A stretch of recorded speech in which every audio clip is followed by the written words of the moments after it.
Dictation 80 शब्द प्रति minute. 5 second बाद शुरू। महोदय, जो यह बजट प्रस्तुत हुआ है वह देश का एक ऐसा नया चित्र उपस्थित करता है जो चित्र उन्माद का है, आशा का है, सफलता का है। इसमें नए कर ज़्यादा नहीं लगाए गए हैं और जो थोड़े से कर लगाए भी गए हैं वे इस ढंग से लगाए गए हैं कि सभी लोगों पर उसका बोझ पड़ता है। इससे भी उनको निराशा हुई है। दूसरी बात जिससे उनको निराशा हुई है यह है कि 1-2 वर्ष देश को लेन देन के मामले में कठिनाई का सामना करना पड़ा था। योजना को कठिनाई में पड़ना पड़ा था, वह कठिनाई दूर हो गई है और मैं सदन की तरफ से उन देशों को धन्यवाद देना चाहता हूँ, उन देशों के प्रति आभार प्रदर्शित करना चाहता हूँ जिन्होंने हमारी इस कठिनाई को दूर करने में आगे बढ़कर हाथ बटाया है। मेरे मित्रों को इससे निराशा हुई है कि विदेशी सहायता बहुत ज़्यादा और तेज़ी से पहुंच रही है और हमारी जो कठिनाई दूर हो गई है इससे उनको परेशानी हुई।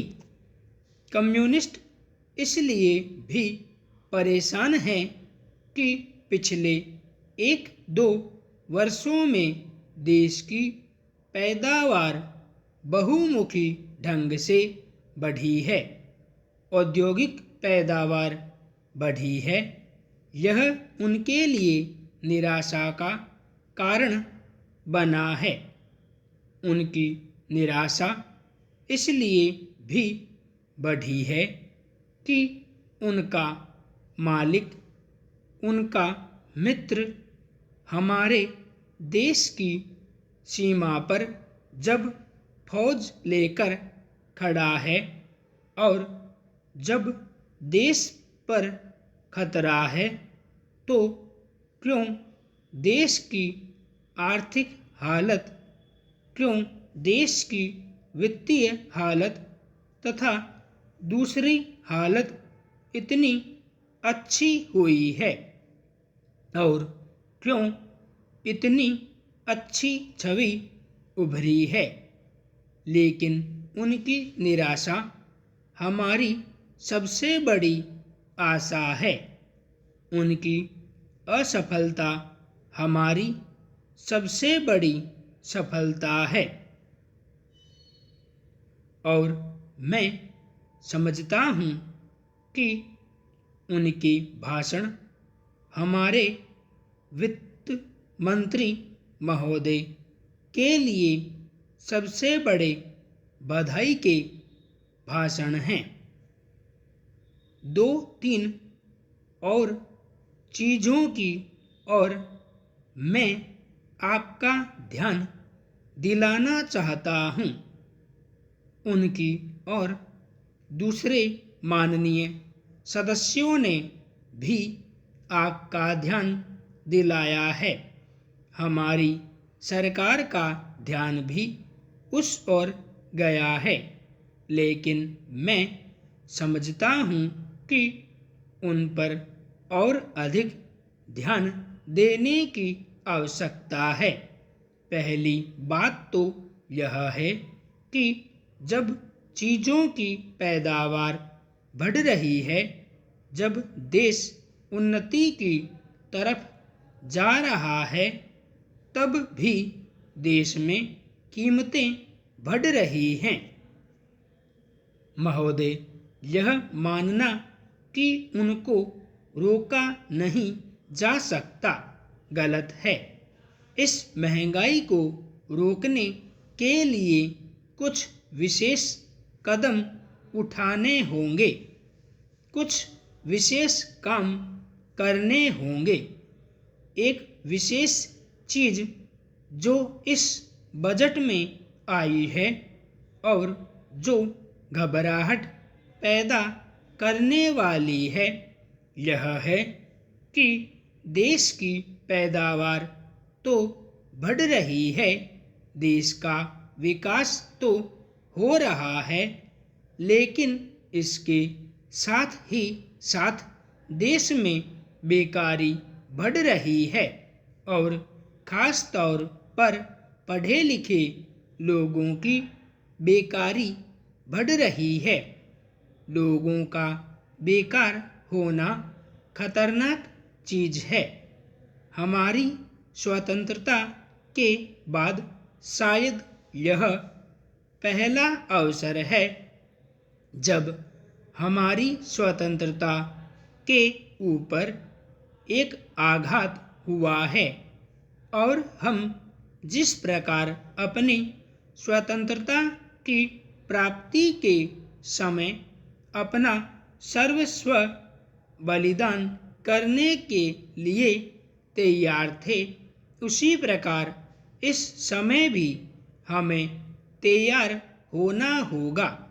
माननीय प्रधानमंत्री जी के मत से मैं सर्वथा सहमत हूँ कि यह एक ऐसा अवसर है जिस अवसर पर कि इस देश की प्रतिनिधि संस्था जो यह लोकसभा है, उसे इस संबंध में अपनी स्पष्ट राय देनी है और उस राय को देने के बाद हमें उस राय के अनुसार सरकार जो भी कार्रवाई करे उसमें सरकार को पूरा सहयोग भी देना है। प्रजातंत्र में प्रजा के पूर्ण सहयोग के बिना काम नहीं चल सकता, चाहे वह कोई काम हो, छोटा काम हो या बड़ा काम हो। फिर यह तो हमारी स्वतंत्रता की रक्षा का प्रश्न है और ऐसे अवसर पर प्रजातंत्रवादी राष्ट्र को उसकी सारी प्रजा को सरकार के साथ सहयोग के लिए तैयार रहना चाहिए। मैंने यह बात कई बार कही है और मैं फिर इसे दोहराना चाहता हूँ कि अनेक ऐसी बातें हैं जिनमें कि भिन्न भिन्न राजनीतिक दलों के होते हुए भी सब राजनीतिक दल मिलजुल कर काम कर सकते हैं। यह एक ठीक इसी प्रकार का अवसर है। मैं अपने प्रधानमंत्री जी की वैदेशिक नीति का बड़ा भारी समर्थक रहा हूँ और कल इस सदन में इस संबंध में जो बहस हुई उससे भी यह पूरा परिणाम निकाला जा सकता है कि जहाँ तक हमारी वैदेशिक नीति के सिद्धांतों का संबंध है, वहाँ तक इस सदन का कोई दल, इस सदन का कोई भी सदस्य उन सिद्धांतों के विरुद्ध नहीं है। कल मैंने बड़े ध्यान से अपने साम्यवादी दल के नेता का भाषण सुना। उन्होंने यह कहा कि मूल प्रश्न हमारी मूल नीति के समर्थन का है।